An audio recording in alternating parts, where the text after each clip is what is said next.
before God, to worship Him po, and to really prepare ourselves po na tumanggap ng Kanyang salita by holding on to this word po as our own covenant po na tanging sa Jesus lamang po ang Kristo. So, tayo po ay manalangin. Let's have a silent prayer po.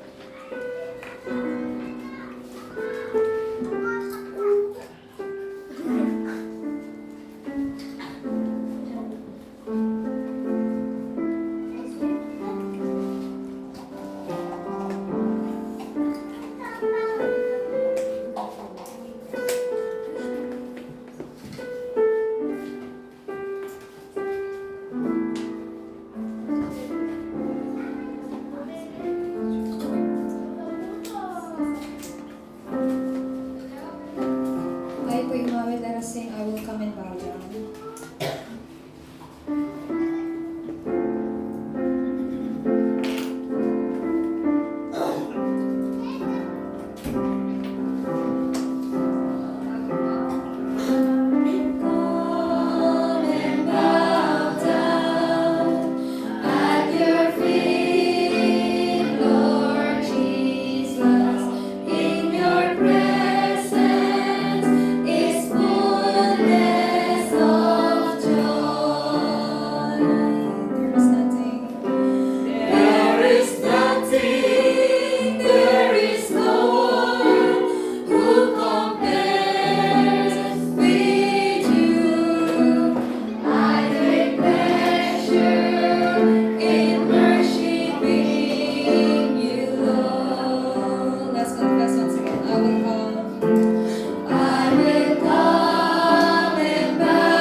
Pagsamba.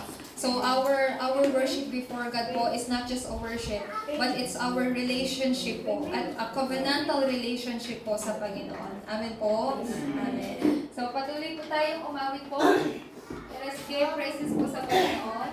Thank you. Awitin po natin ito, ang langit ang aking nadarama. So as we sing this praise po sa Panginoon, awitin po natin na there is really true, happiness at pagpapala po sa pagsamba po sa Panginoon. Awitin po natin.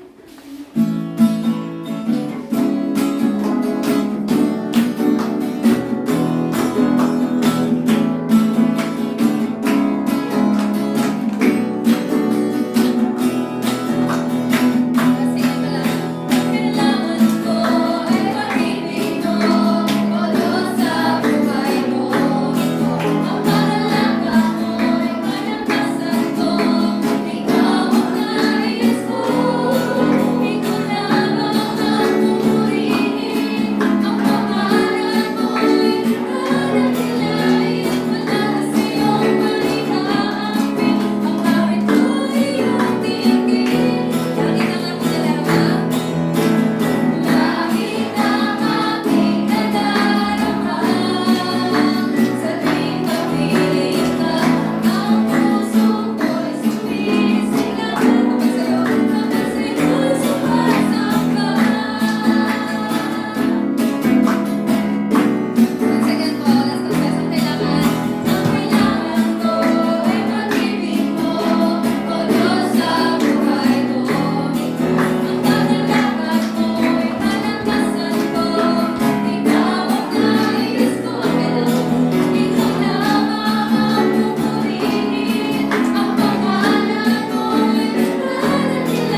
awitin po natin, may galak.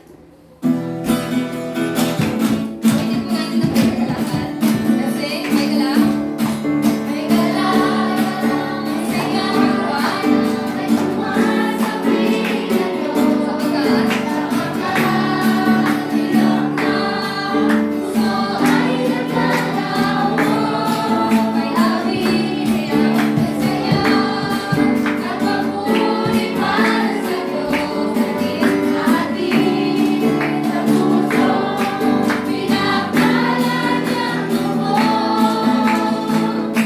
Handog niya ay kapayapaan, handog niya ay kagalakan, handog niya ay kalakasan sa bawat pusong nakapagkan. Kaya't ang awit ng papuri, awit ng pasasalamat, at ang awit ng pasasalamat ay para kanino po? Ay para lang sa Kanya. Sige, may galak, may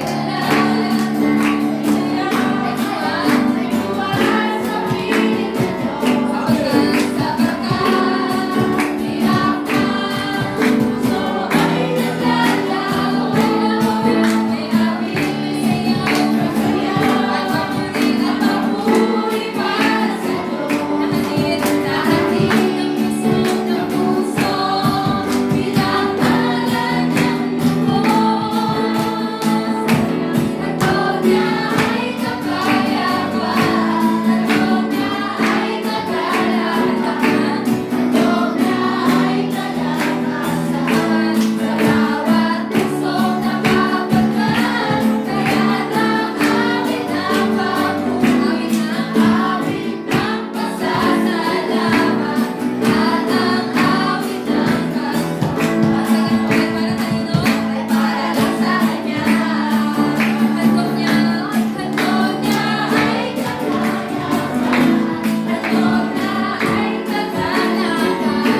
handog niya ay kalakasan sa bawat pusong nakapagkan. Kaya't ang awit ng papuri, awit ng pasasalamat, at ang awit ng pasasalamat. Sige po, para kanino? Para lang sa Kanya. Amen. Amen. So God is really worthy of our worship and praise po. Amen po. Because we are His children po, nararapat lang po na sambahin at papurihan po ang pangalan po ng Panginoon. So at this time po, tayo po ay magbigay po ng isa pang awit papuri po sa Diyos. As we sing this praise po once again, may we truly again check and confirm po yung atin pong katauhan. Bilang hindi lang po anak po ng Diyos, pero bilang isa pong mga taong meron pong pangalan po ni Jesucristo. Awitin po natin ito. Who am I?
dinadalangin ko po na naway patuloy po ninyong makita ang inyo pong katauhan bilang hindi lang po anak ng Diyos, pero tunay na mga ebanghilista ni Kristo na meron pong conclusion at kasagutan po sa Kanya. Amen po ba? At this time po, tayo po ay manalangin. Let us pray po, confessing the Apostles' Creed. Let's pray. I believe in God, the Father Almighty, maker of heaven and earth, and in Jesus Christ, His only Son, our Lord, who was conceived by the Holy Spirit, born of the Virgin Mary, suffered under Pontius Pilate, was crucified, dead, and buried. He descended into hell, the third day He rose again from the dead. He ascended into heaven, and seated at the right hand of God, the Father Almighty. From thence He shall come to judge the quick and the dead. I believe in the Holy Spirit, the holy universal church, the communion of saints, the forgiveness of sins, the resurrection of the body, and the life everlasting. Amen. Amen. Tayo po yung mawit ng hymn, let us sing hymn 364 po.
Awitin po natin, let us sing po, give thanks.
buksan po natin ang ating mga Biblia. Let us open our Bible po.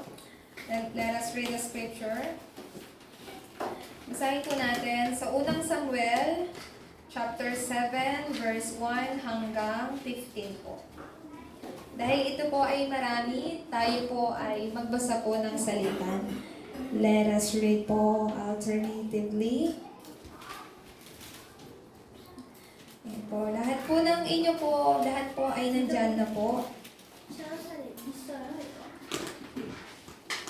So tayo po ay basahin po natin. Unang Samuel, chapter 7, 1 hanggang 15. Unahin ko po munang magbasa. Sabi po sa verse 1, kinuha ng mga tagalungsod ng Harim ang kaban ng tipan ni Yahweh at dinala sa bahay ni Abinadab na nasa isang burol. At si Eleazar na anak ni Abinadab ang inatasan nilang tagapag-ingat ng kaban.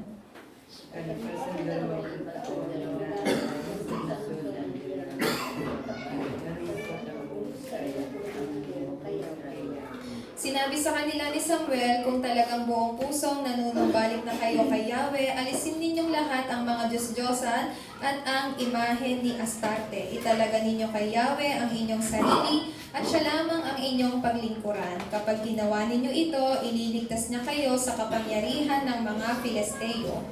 Kaya inawan ng mga Israelita ang kanilang mga pinababaal at si Yahweh na lamang ang kanilang sinunod. Sinabi pa ni Samuel, tipunin ninyo sa Mispa ang buong Israel at dooy ipapanalangin ko kayo kay Yahweh. Nanaman sila na sa pagpunod sa harapan ni Yahweh ng handog. Habang sila na kayo mga panalangin. Kasama kami kay Yahweh doon sa Mispa ay nasulat si Samuel na buong sa bayan ng Israel. Nabalitaan ng mga Filisteo ang pagkakatipon ng mga Israelita, kaya't humanda sila upang digmain ang Israel. Natakot ang mga Israelita nang mabalitaan nilang sasalakayin sila ng mga Filisteo. Sabi nila kay Samuel, huwag kang titigil sa pagtawag kay Yahweh upang ligtas kami sa mga Filisteo. Nagpatay si Samuel ng isang pasusuhing tupa at sinunod niya ito ng buo bilang handog kay Yahweh. Nanalangin siya na tulungan ang Israel at dininig naman ni Yahweh ang kanyang panalangin. Samantalang naghahandog si Samuel, malapit na malapit ng mga Filisteo. Ngunit pinuno sila ni Yahweh sa pamamagitan ng malakas na kulog at Israelita. Mula sa Mispa, hinabol ng mga Israelita ang mga Filisteo hanggang sa Betkar at pinapatay nila ang bawat mahuling kalaban. Isang malaking bato sa pagitan ng Mispa at ng Sen hanggang sa taas. Nawid nito na ang ibig sabihin ng kami ni Yahweh hanggang dito. Natalo nila ang mga Filisteo at hindi na nangahaspang magbalik ang mga ito sa lupaing sakop ng Israel. Sa pamilya sa Elam ang Sol at nakita ng kayo na natasasok ng Filisteo. Mula sa Ekron hanggang sa Gad. Nagpagsasunod sa mga Israelita ang mga Sabay-sabay po nating basahin sa verse 15, habang buhay na nanungkulan si Samuel bilang hukom sa Israel. Amen. Amen. At this time po, let us call on Deaconess Luz to pray for us po.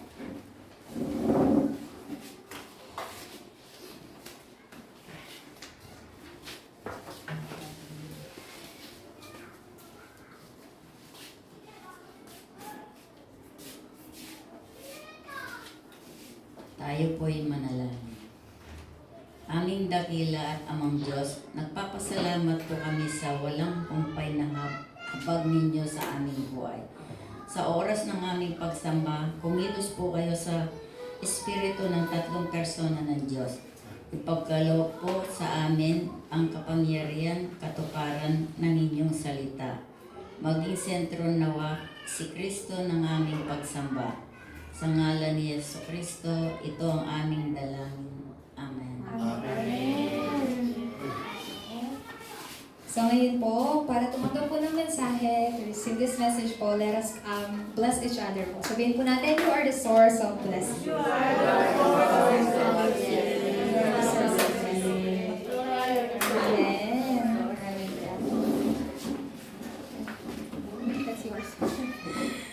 Ayan po.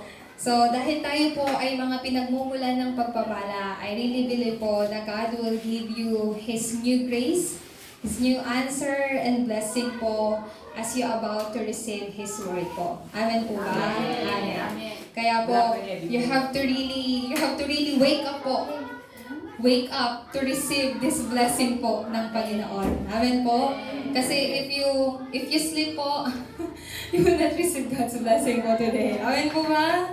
Amen. Kaya po yan. Let's have all victory in the name of Jesus Christ po. Amen. Kaya po, sa araw po na to, God will give us this greatest blessing po sa mensahe po na atin pong tatanggapin sa araw na to. Just like what we read po, aking mahiwagang pen. Just like what we read po in the scripture, binasa po natin yung, ito po yung patungkol po sa mga Israelites against the Philistines po. So, they gathered in this place po which is called Mizpah. Tapos, doon po nila nakita yung pagkilos po ng Diyos. So, in Mizpah po, hindi lang po doon yung lugar kung saan nakita po nila ang gawain po ng Diyos. In Mizpah po, that was the place where all the Israelites, they returned to God po, they abandoned all their idols po, and that's the restoration po ng covenant po, maging yung gospel po sa kanila pong buhay. Pero, pinaka-importante po sa bawat isa po sa atin, huwag po natin kakalimutan yung ating identity bilang isa pong mga absolute partisan. Being absolute partisan po, ito po yung katauhan na ibinigay po sa atin ng Diyos sa simula pa lamang po. Pero paano po ba natin ma-release yung absolute partisan po na ito within us? Kaya we have to utilize po properly, katulad po ng sinasabi po namin, to really utilize properly po yung umaga po natin, our morning time to raise this partisan. Why do we have to raise this partisan po every morning po? Kasi tuwing umaga po, tayo po ay binibigyan po ng Diyos ng kapangyarihan. This is the time to conquer the universe po. Di po ba sabi sa Genesis chapter 1 verse 28, when God made man po, He blessed them. He told them to conquer His creation po, to rule over His creation, to increase in number, and to fill the earth po. Ito po yung pagpapala po ng conquer the universe. At kailan niyo po ito dapat gawin? Sa umaga po. Kasi po, during morning time po, even during morning time, sobrang busy na po ng utak po natin. Di po ba? Ang dami na po nating bagay na iniisip po. What should I do this morning? Di ba po? Pero in the morning po, before doing anything else po, you must have the time po, you must have the time of gaining strength and power po from God's throne. Bago po malagay ng ibang bagay po yung isip at utak po ninyo, you have to fill your minds and thoughts po ng salita ng Diyos. Amen po ba? Amen. Kasi when it filled with other things po, you know po, yung salita ng Diyos, wala na pong space sa isip natin. Kaya po, in the morning po, sa umaga po, this is the really best time po to raise this absolute partisan within. And this same po, si Samuel po, he built this absolute partisan within him. Ano po, papaano niya po ginawa po ito sa pamamagitan po ng tinatawag na Mizpah. Ito po yung sinabi ko kagaya po sa inyo. Kanina po. Sa Mizpah po, kung saan nagkaroon po sila ng kilusan against the Philistines po. At nakita po nila yung pagkilos po ng Panginoon.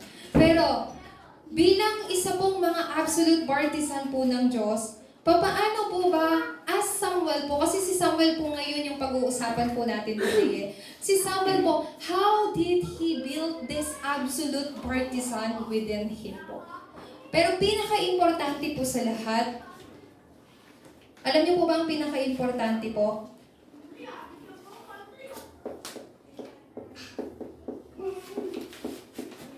Yung atin pong panalangin. Our prayer po should contain covenant po.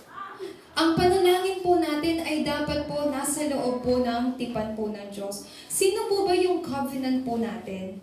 Walang iba po kundi si Jesus po ang Kristo. And most of you po who are here, kayo po ay mga magulang na po. So, ang panalangin po, the parents of children should be different from the prayer of the parents po. Di po ba? And I heard this po once na depende po sa panalangin po ng isang magulang ang magiging kinabukasan po ng kanya pong anak. Di po ba? So when I heard this word po, parang ginising po ako noon. It is really true po. The prayer of the parents is really depends po sa future po ng mga anak po nila. Kapag ipinapanalangin po, ano po yung contents po or ano po yung nilalaman po ng panalangin po ninyo sa inyong pong mga anak. So our prayer po should contain God's covenant po. Hindi lang po, bakit po natin kailangang manalangin na naglalaman po ng tipan po ng Diyos? Kasi ang tipan po ng Diyos ay walang iba po kundi ito po si Jesucristo po.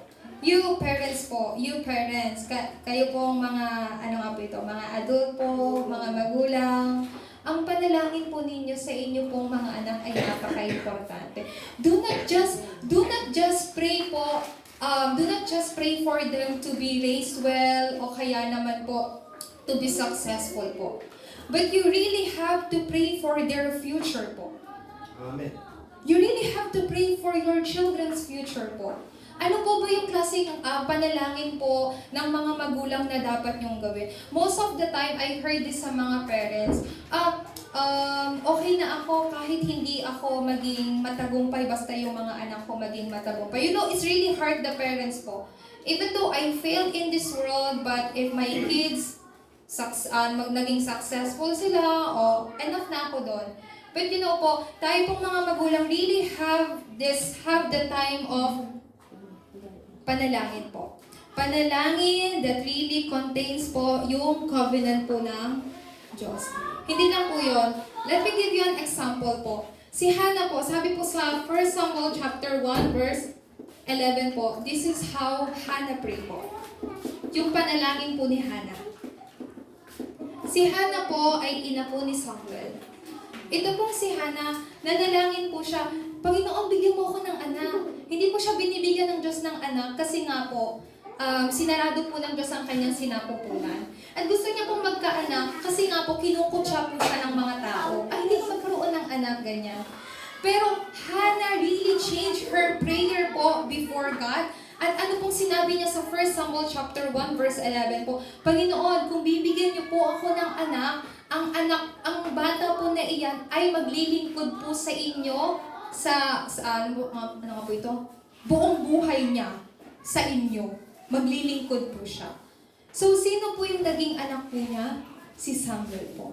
Ganun din po mga parents. You are not just the parents po, but you are the parents of our remnant. Amen po ba? You are not just someone's parents po. You are not just parents of someone's child po. Pero you are our remnant's parents po. Amen. A remnant's prayer po should have the prayer that really contains God's covenant po.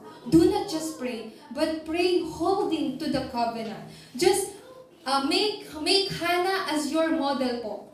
Si Hannah, she has this kind of prayer po. Kayo din po, starting from now on, pray for the remnant's future po. Starting from now on po, ipanalangin po na yung mga remnants po na to, they will be raised a spiritual summit, a skill summit, and cultural summit po, whom God will use po for world evangelization. Amen po ba? Amen.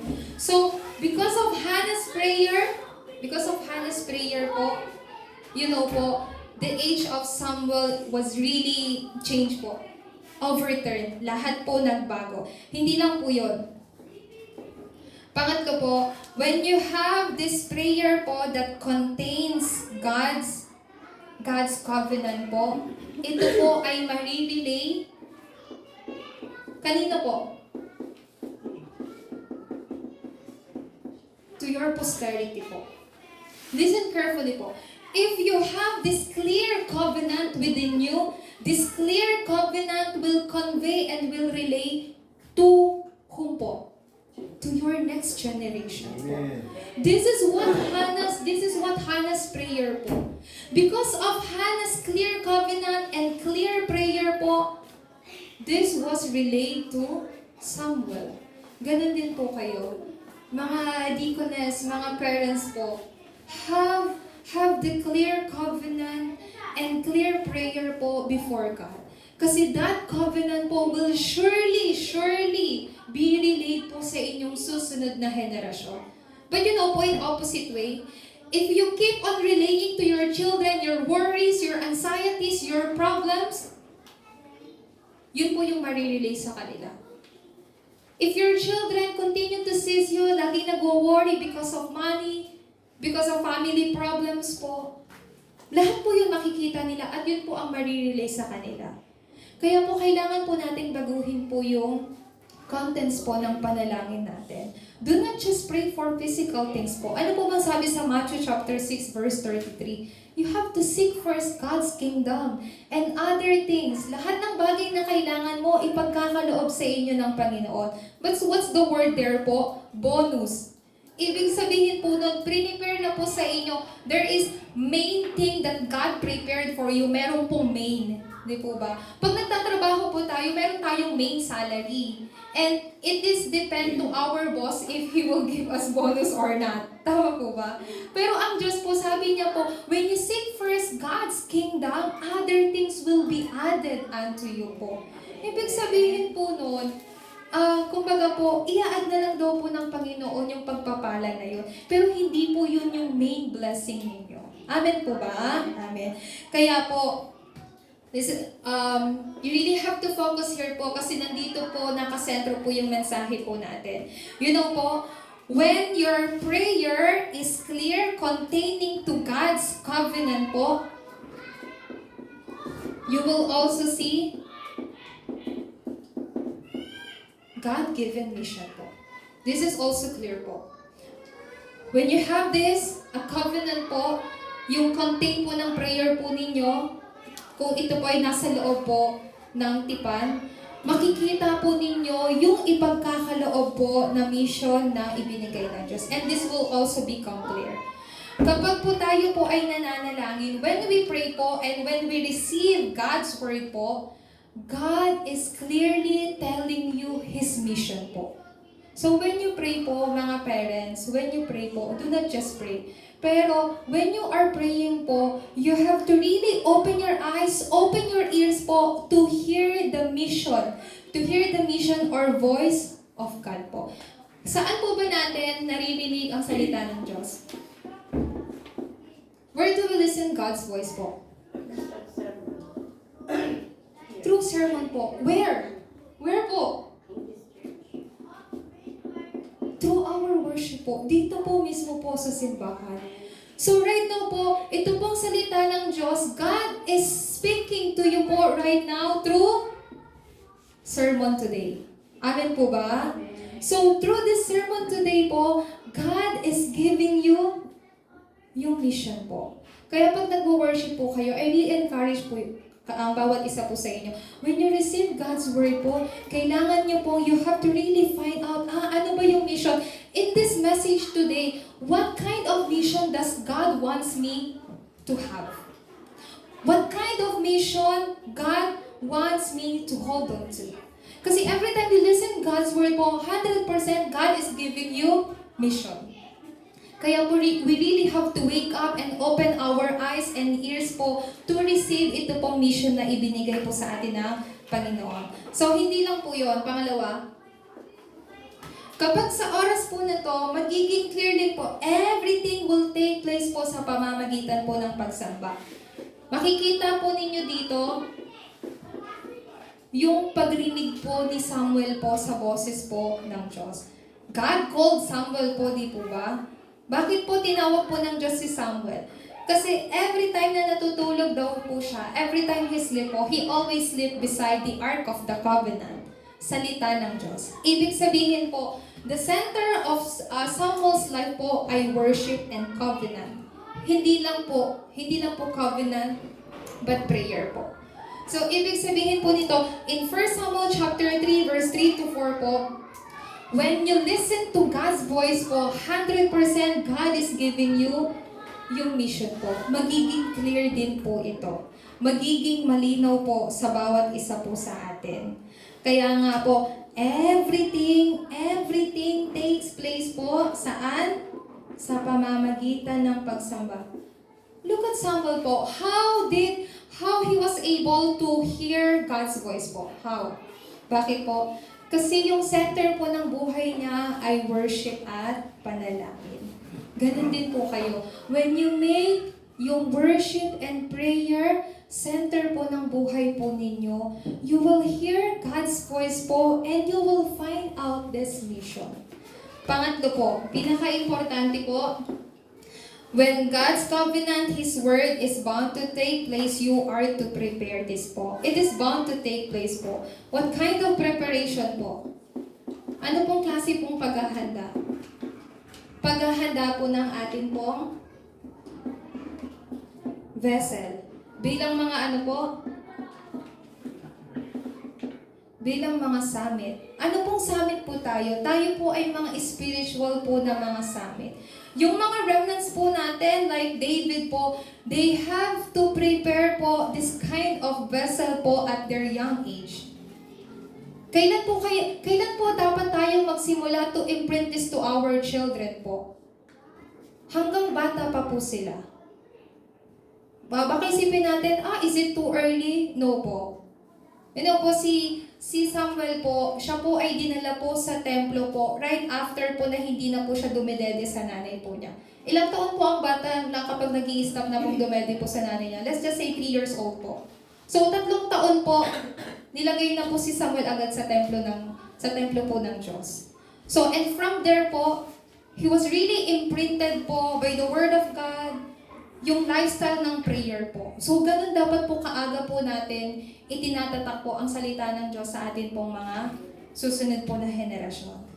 Kaya nga po, wag na po natin patagalin. Kaya po, mga parents po, ito po yung dapat po natin gawin. You must have the prayer that really contains covenant. Because when it's clear po sa buhay po ninyo, magiging clear din po yung mission na ipinagkakaloob sa inyo ng Diyos. Once again po, I'll tell you, through the Word po, through God's Word po, God is giving you clearly His mission po. Sa pamagitan po ng salita ng Diyos. And you are to prepare this kind of vessel po. Para po saan? For the sake of our future generation. For the sake of our posterity po. Right now, what is your vessel po? Your vessel is in worship po. Do not ever lose worship po. Bakit po? Kasi ang pagsamba, sa lahat po ng sa pagsamba po, it contains everything po. Your blessing is in there. Your financial blessing is in there po. Lahat ng kalakasan, even the future of your children, is contained sa loob po ng worship. Kaya po, lagi po kayo magkaroon ng kalakasan po to really have the strength po to worship before God. Amen po ba? Amen. Kasi ito po ay pinagkaloob po sa inyo ng Panginoon. So, ano pong dapat nating makita? In our main message po, hindi ko na po patatagalin. So, the Mizpah movement po was the place of God's tremendous work happen po. Then, how this Mizpah movement occur in your personal life and church po? I'll give you a short background po during ng Mizpah. So, during that time po, yung mga Israelita po, they turned their back to the Lord po and they worship idols po. And because of that po, yung Ark of the Covenant was stole from them po. And from that moment on po, yung Philistines po continued to attack them ng mahabang panahon po. They have nothing to do, but Samuel knew the reason. Samuel knew the cause, why it was still happening, why the Philistines continued to attack them. So Samuel called them and gathered them where? In Mizpah. Samuel told them, you have to return to God. Amen. You have to throw away all your idols. You are God's children. Why you worship idols? Yun po yung sinabi po ni Samuel sa kanila. So in Mizpah po, yun po yung place na ginather po ni Samuel ang mga Israelita. And those Israelites po, they realize, we have sinned against God. We have sinned before God. So we have to return to God. We have to return to our original Creator. Our original Creator is not idols. Di po ba? Kaya ano pong sabi nila? We have sinned against God. Samuel, please pray for us. We will continue to pray. Tapos, ano po yung nakita po nila?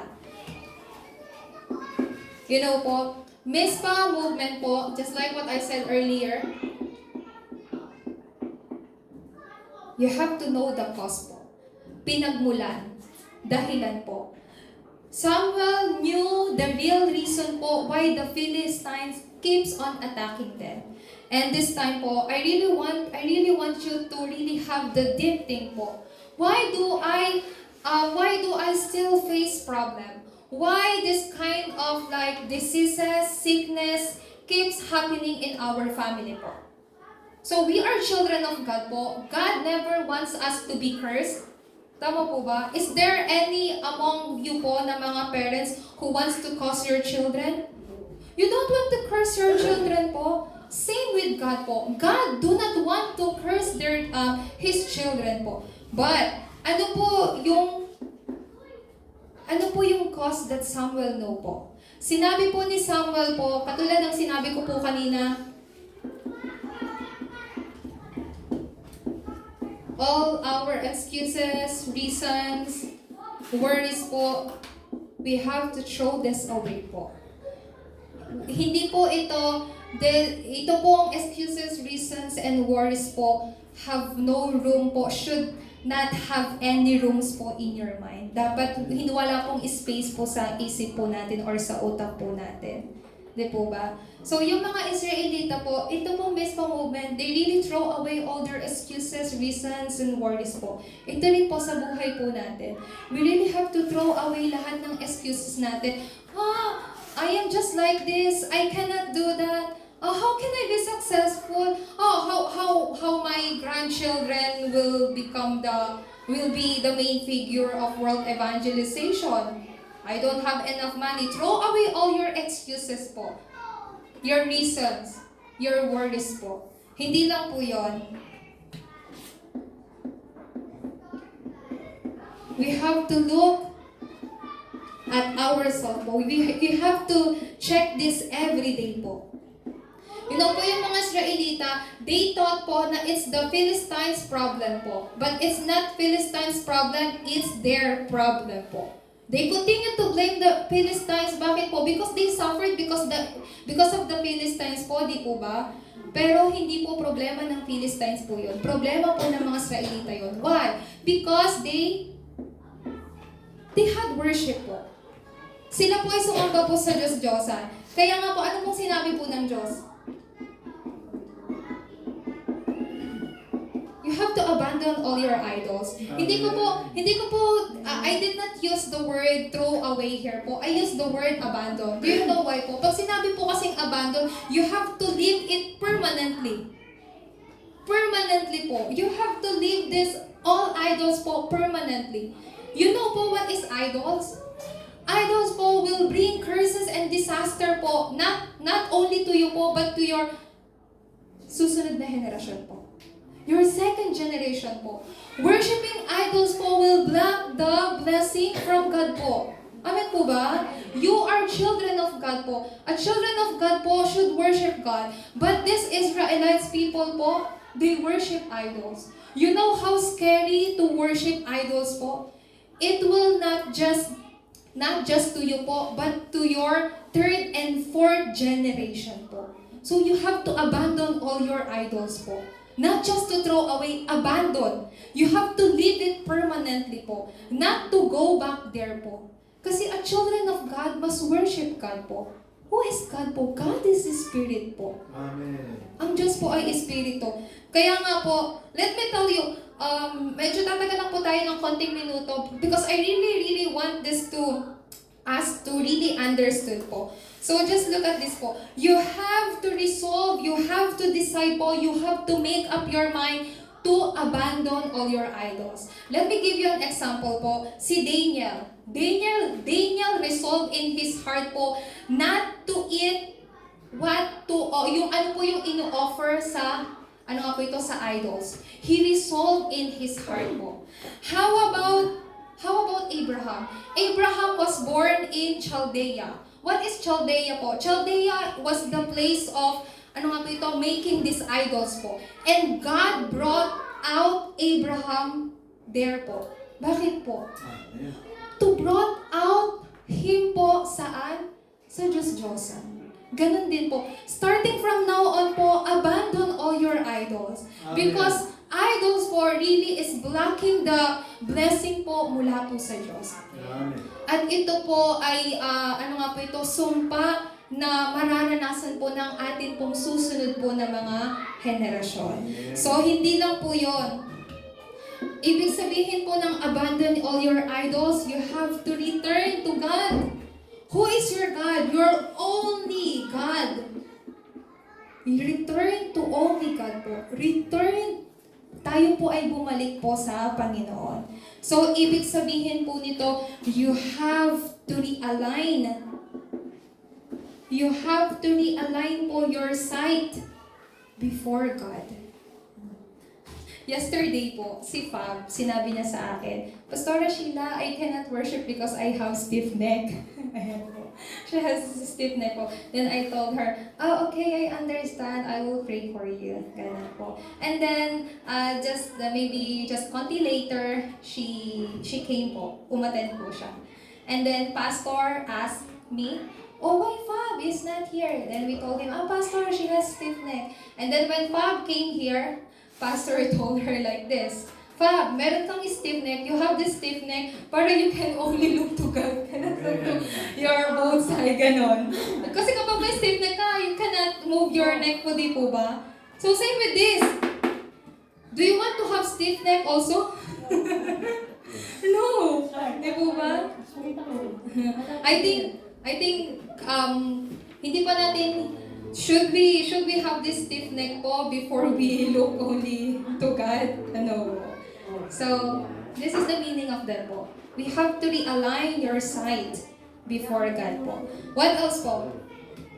Ito po yung sinasabi po natin kaganina. You have to look. Pag sinabi pong look po, you have to focus lang sa Panginoon. Mag-concentrate po sa Kanya. Sa Kanya lamang po. Do not look at your problems, your surroundings po. Tanging sa Diyos lamang po. At sa oras po na yon, what is the mispa? Mispa is knowing the cause. Mispa is to know. Ano po yung kailangang malaman? It is to really know the answer. You know po, bakit po yung cause po na to? Because this is the age of darkness po. This was the age of darkness. At ito naman po, to really know the answer po, yung MISPA movement po is to know the answer. To know the answer po ay makita po ninyo yung liwanag po na nagniningning. So, fears, alam niyo po yun, yung takot will try to oppress and scare you. So, when the Philistines abandon all their idols po, ano pong sinabi po nila kay Samuel? Continue to pray for us. Kasi when they gathered in Mizpah movement po, the Philistine knew about this. So the Philistine tried to attack them again. Di po ba? Look at here po. They already resolved in their hearts not to go back to idols po. They already decided. But the Philistines wants to try to attack them again. Same with that po. You are children of God, but Satan knew ourselves po. So kahit sabihin natin, anak ako ng Diyos, hindi na ako magkakaroon ng, I will never fall into problems. When you have that kind of resolution and decision, then Satan will kunti-kunting lalapit sa inyo. Oh, talaga? Kaya mo? Can you continue? No po. Because Satan also know po. So Satan will try to oppress you and scare you po. Kaya po, ano po yung kailangan niyo pong gawin po? You really must have the assurance of your identity. Do not be oppressed. Never oppressed po. Never be oppressed or be scared po dahil po sa mga surroundings po ninyo. Do not be oppressed by your surroundings po. No. When the Philistines po tried to attack them, natakot po yung mga Israelita. Pero ano pong sinabi ni Samuel sa kanila? Continue to pray. Continue to gather there. Because I will pray for you. Sabi po ni Samuel sa kanila. Pero, alam niyo po ang pinaka-importante po dito? When Satan kapag sinubukan po tayo ni Satanas na dayain, do you know?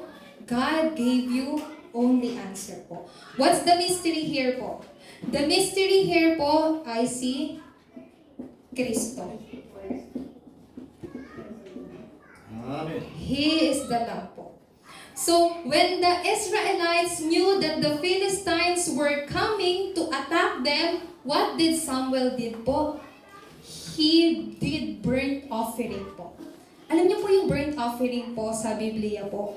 They use this, young lamb, isang batang tupa po, para po katayin. Tapos yung dugo po nun ay iaalay po sa Diyos. Sino po yun? Si Kristo. Amen. Meaning to say po, when problems will attack you, when problems continue to oppress you, do not forget that you possess the answer of only Christ. Amen. Amen po ba? Amen. The answer of only Christ po surpass every darkness, every problem, every disaster po. Amen po ba? Amen. You have that same answer po. Hindi lang po yon. Kapag nakita niyo po to, ang tunay na ebidensya po ay makikita po ninyo. True evidence arose po. What gonna happen po to the Philistines po? God thundered them. Di po ba? When Samuel offered yung burnt offering po, sila po, ang Diyos po nagpadala po ng kidlat sa mga Philistines po para sila po ay guluhin so hindi po nila makita yung daan. Lahat po sila ay nawala po. So ano po ang makikita po ninyo? When you truly hold on to Christ po, makikita po ninyo yung tunay na ebidensya. Ano po ito? Kasagutan. Pangatlo po, what is Mizpah? Yung Mizpah po ay malaman po ninyo kung ano po yung resulta po. Ano po ba yung resulta po ng Mizpah? It shows the power of life po. So, while Samuel lived po, habang nabubuhay daw po si Samuel, there was peace, there was no war, wala pong labanan po na nangyari, at lahat po ng nakakita, those who witnessed yung pangyayari po sa Mizpah, sila po ay naniwala. They believed po and they stood as witnesses po. So let me conclude this message po. Ang Mizpah po is to really know the cause po. Not to blame your surroundings po, but to really check your identity po. Do I still have idols? Do I still have idols? This is the yes. This is the time to really abandon all your idols po. Amen. Mizpah po is to really know the answer. Who's the answer? Christ. How did the Israelites won over Philistines? Because of this po. They had this mystery po. Si Kristo.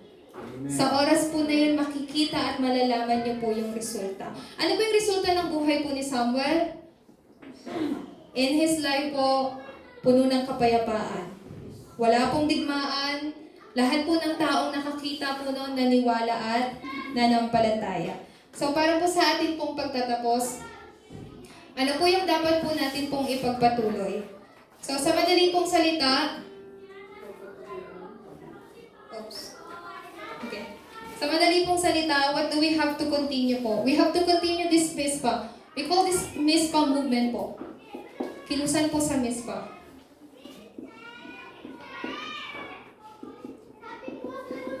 Kailangan po natin ng pagpapatuloy. Sa isang salita po, ang mispa po ay tunay na paghingi po ng tawad sa Diyos. Ano po yung tunay na paghingi po ng tawad sa Diyos? Tumingin lamang po sa Kanya. Pangalawa po, ito po ay tunay na true restoration po. Ng alin po? Ng gospel po. Tunay na gospel po. Pangatlo po, pinaka-importante po, ito po yung malaman to really know what is true mission God given us po. Amen po? This is the Mispa movement po. Kaya po, dinadalangin ko po na the same absolute partisan that Samuel built may also build in your personal life and here in our church po. Amen po ba? Amen. May you hold on to this message po ng ating pong intro. To really have the contain, to really have the covenant po as a contain po ng inyong pong panalangin. At katulad po sa Mispa, where God really worked tremendously po, naway sa personal na buhay niyo rin po at sa simbahan po natin ay makita niyo po yung ebidensya po na yun. So starting from now on po, ipanalangin po ninyo, just like Hannah prayed for his child po, Samuel, this child Samuel overturned lahat po ng buhay ng mga Israelita. That was the future po. Ganun din po kayo. Starting from now on, manalangin po kayo, Lord, may this remnant become the remnant who will save this age po. Amen po ba? Amen. Lord, may this remnant become the remnant where He will become the main figure of saving this region po. Amen? Amen. So, may you have that kind of prayer po sa inyo pong susunod na henerasyon. Do not just pray for their success po. You have to really pray po para sa kanilang kinabukasan. Tayo po ay manalangin. Aming dakilang Diyos na makapangyarihan sa lahat, nagpapasalamat po kami sa walang hanggang habag po ninyo. Lord God, naway ang absolute partisan po na ito ay patuloy po na maitatag po sa amin, Panginoon, sa bawat araw ng buhay po namin. At makita po namin, tunay na makita po namin, Panginoon, ang pagpapala ng Mispa, katulad po ng ebidensya na nakita po ng mga Israelita. Naway ito po ang maging oras kung saan itapon po namin ang lahat ng aming alalahanin, lahat ng aming kagustuhan, sariling mga kagustuhan, lahat ng aming mga Diyos-Diyosan, at tumingin lamang po sa inyo na nagbibigay ng tunay na pagpapala. Ito po ang aming dalangin sa tanging pangalan ng Jesucristo. Amen. Amen. At this time po,